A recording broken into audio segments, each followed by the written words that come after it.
அம்மா என்னங்க இப்பதான் சாப்பிட்றீங்களான்னு கேட்டுக்கிட்டே உள்ள வர, அம்மாவோட சவுண்ட கேட்டதும் வேகமா போனை மறைச்சு வைக்கிறாரு. அம்மா உள்ள வந்ததும் சிக்கனை சாப்பிட்றத பார்த்து, என்னங்க வெள்ளிக்கிழமை போய் சிக்கனை சாப்பிட்டுக்கிட்டு இருக்கீங்க? யாரு கொடுத்து விட்டாங்கன்னு கேட்க, நம்ம ரஹீம் பாய் வீட்ல விசேஷம்னு அவர் தான் கொடுத்து விட்டாருன்னு சமாளிக்கிறாரு. சரி இனிமேல் வெள்ளிக்கிழமை அசைவம் சாப்பிடாதீங்கன்னு சொல்லிட்டு, கனகண்ணு ஊர்ல இருந்து வந்திருக்காங்கன்னு சொன்னதும், ஏன் வெளியவே நிப்பாட்டி வச்சிருக்க, உள்ள கூப்பிடுன்னு சொல்ல, அம்மாவும் அவரை உள்ள கூப்பிட்டு வந்ததும், என்ன விசேஷம்னு கேட்டா, அம்மாவோட தம்பிக்கும் ஜெயஸ்ரீக்கும் கல்யாணம் முடிச்சு வச்சிடலாம்னு பிளான் பண்றாங்க. அப்பாவும் சரி இப்ப என்ன பண்ணிக்கிட்டு இருக்கான்னு கேட்க, சொந்தமா 4 லாரி ஓடிக்கிட்டு இருக்கு, அதோட சேர்த்து தேங்காய் மண்டியும் வச்சிருக்கான், பையனுக்கும் எந்த கெட்ட பழக்கமும் இல்லைன்னு சொல்றாங்க. சரி என்ன படிச்சிருக்கான்னு கேட்க, +2 தான் முடிச்சிருக்கான், ஆனா பிசினஸ் எல்லாம் பண்ணிக்கிட்டு இருக்கான்னு சொன்னாலும், பையன் படிக்கலைன்ற ஒரே காரணத்துக்காக மூஞ்சில் அடிச்ச மாதிரி அப்பா வேணாம்னு சொல்லிடுறாரு. இதனால வந்தவரு ரொம்பவே அப்செட்ல கிளம்புறாரு. இங்க ஜக்கும் மது கிட்ட போன் நம்பர் வாங்கியிருப்பான்ல, அதுக்கப்புறம் அவகிட்ட வழிகிற மாதிரியே பேசியிருப்பான் போல.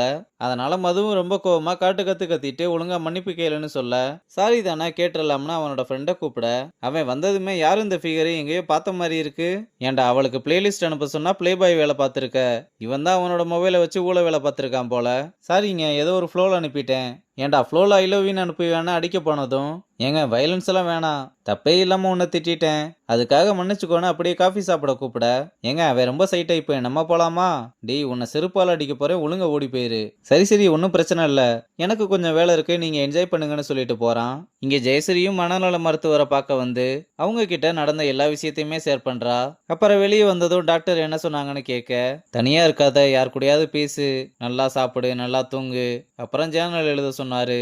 கரெக்டா தான் சொல்லியிருக்காங்க, இதெல்லாம் ட்ரை பண்ணு, அதுவும் இல்லாம உலகம் ரொம்ப பெருசு, மனோஜ் இல்லைன்னா மகேஷ்னு லவ் பண்றதை விட்டுட்டு தேவையில்லாம இப்படி உட்காந்து ஃபீல் பண்ணிக்கிட்டு இருக்க, இப்போதைக்கு நான் எதுவுமே யோசிக்கிற மாதிரி இல்ல, ஃபர்ஸ்ட் எனக்கு ஒரு வேலை வேணும், அதுவும் சரிதான், நீ ஃபர்ஸ்ட் வேலை தேடு, நானும் என்னால முடிஞ்சதை ட்ரை பண்றேன், அப்புறமா டேட்டிங் பண்ணிக்கலாம், உன்ன மாதிரி ஒரு ஹோம்லி கேளுக்கெல்லாம் நிறைய பேர் கிடப்பாங்கன்னு சொல்றா. அங்க கட் பண்ணா மீராவும் அஸ்வினும் ட்ரெஸ் எடுக்க வந்திருக்க, அவளும் ஒரு ட்ரெஸ் எடுத்து இந்த ட்ரெஸ் உனக்கு நல்லா இருக்கும்னு சொன்னா, என்னடி உன்னோட டேஸ்ட் இவ்வளவு மட்டமா இருக்கு, எனக்கு இந்த ட்ரெஸ் ஓகே தானே, அவனுக்கு பிடிச்சதையே எடுத்துக்கிறான். அப்புறம் மீரா ஒரு சூப்பரான ட்ரெஸ்ஸை போட்டு வந்து எப்படி இருக்குன்னு கேட்டா, கடையில வேலை பார்க்குறவங்க கூட இந்த ட்ரெஸ் உங்களுக்கு ரொம்பவே நல்லா இருக்குன்னு சொல்றாங்க. ஆனா அஸ்வினுக்கு அது பிடிக்காம, என்னடி கல்யாணத்துக்கா போற, ஜோக்கர் மாதிரி இருக்க, உனக்கு மற்றவங்களுக்கும் ட்ரெஸ் எடுக்க தெரியல, உனக்கும் ட்ரெஸ் எடுக்க தெரியலன்னு அவன் ஒரு விளங்காத ட்ரெஸ் எடுத்து கொடுத்து இதையே பில் போடுங்கன்னு சொல்லிட்டு போறான். மீராவும் எதுவும் சொல்லாம தயங்கிக்கிட்டே அங்க இருந்து கிளம்புறா. அவங்க போனதுக்கு அப்புறம் கடைக்காரங்களும், யாரா இவ, அவன் என்ன சொன்னாலும் மண்டைய ஆட்டிக்கிட்டு இருக்கா, சரியான டாக்ஸிக்கா இருப்பான் போலன்னு சொல்லிக்கிட்டு இருக்காங்க. இங்க ஹரிணி ஆபீஸுக்கு வந்ததும் பிஏ ஓவர் அட்வான்டேஜ் எடுத்துக்கிட்டு, ஆபீஸுக்கு எப்பயுமே டயத்துக்கு வர மாட்டீங்களான்னு கேட்க, இப்ப என்ன மெமோ தானே கொடுக்க போற, கொடுத்துக்கோ, ஃபர்ஸ்ட் ஏன் லேட்டா வந்தீங்கன்றதுக்கான காரணத்தை சொல்லுங்க, காரணம் தானே என்ன பொண்ணு பார்க்க வந்தாங்கன்னு சொன்னதும், என்னது உன்னை பொண்ணு பார்க்க வந்தாங்களா, ஏமா பிஏ நீ கொஞ்ச நேரம் வெளியேறுன்னு சொல்லிட்டு, உன்னை எப்படி பொண்ணு பார்க்க வந்தாங்க, உனக்கு தான் லவ்வே பிடிக்காதுல, லவ் தான் பிடிக்காதுன்னு சொன்னேன், கல்யாணம் பண்ண பிடிக்காதுன்னு சொல்லலையில, என்ன டென்ஷன் பண்ணி பார்க்கணும்னு நினைக்கிறியா, சரி மாப்பிள்ளை என்ன பண்றாரு, அவர் ஒரு சைக்காட்ரிஸ்டா இருக்காரு, இல்ல நீ போய் சொல்றேன்னு தெளிவா தெரியுது, உண்மையை சொல்லு, அப்ப மெமோ கொடுக்க மாட்டீங்கல்ல, அதெல்லாம் கொடுக்க மாட்டேன் சொல்லு, அக்காவுக்கு உடம்பு சரியில்லைன்னு சொன்னதும் தான் நம்ம பையனுக்கு உயிரே திரும்பி வருது, இப்ப அக்காவுக்கு எப்படி இருக்கு, சீரியஸ் எல்லாம் ஒண்ணும் இல்ல, அப்ப பொண்ணு பார்க்க வந்ததெல்லாம் பொய் தானே, இப்ப வரல அப்புறமா வரலாம், சரின்னு சொன்னா நானே வந்திருப்பேன், என்ன சொன்னீங்க, ஒன்னும் இல்ல நீ போய் வேலையை பாருன்னு சொல்லி அனுப்புறான். அவளும் இவ்வளவு நாள் நம்ம கிட்ட நடிப்பை தான் போட்டிருக்கான்னு சிரிச்சுக்கிட்டே அங்க இருந்து கிளம்புறா.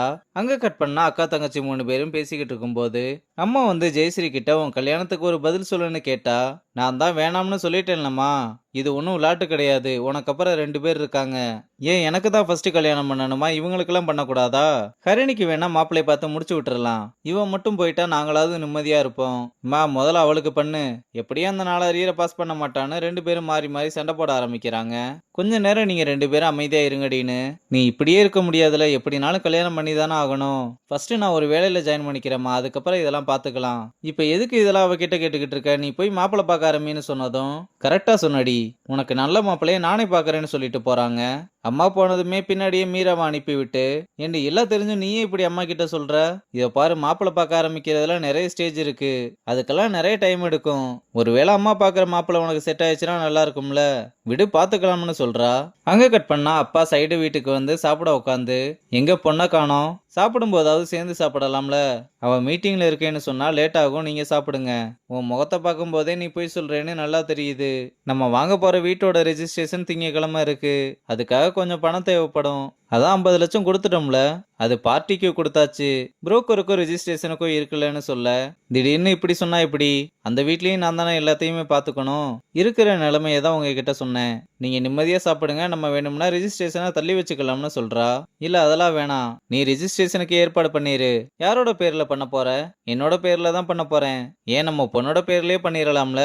இப்போதைக்கு இருக்கட்டும். கல்யாணம் முடிஞ்சதுக்கு அப்புறம் எழுதி கொடுத்துடலாம். சரி, உனக்கு என்ன தோணுதோ அப்படியே பண்ணுன்னு சொல்றதோட இந்த எபிசோட முடிச்சிருக்காங்க.